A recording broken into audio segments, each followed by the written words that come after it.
Maintenance and calibration of the temperature sensor.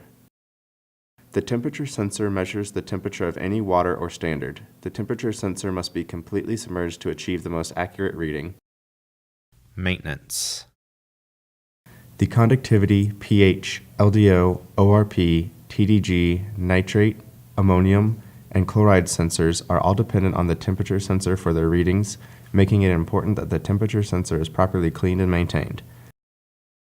Keeping the equipment up to date with the most recent firmware is important to ensure proper function of the equipment. Update notices will occur when the Hydrolab operating software, also referred to as HOS, is connected to the internet. When a sonde is connected and updates are available, it is recommended to proceed with all updates. The sonde's updates can be confirmed by selecting the Update Firmware button in the Settings menu. To ensure accurate readings and long sensor life, the probe should be kept clean. After each deployment, the sensor should be cleaned with a cotton swab or soft brush in soapy water to remove any oils or organisms.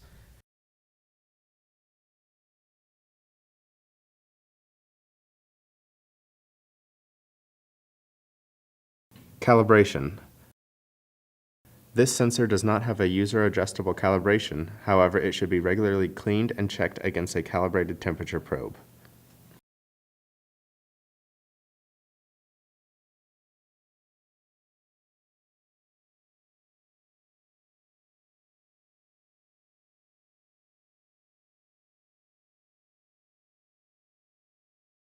Your calibration check is now complete.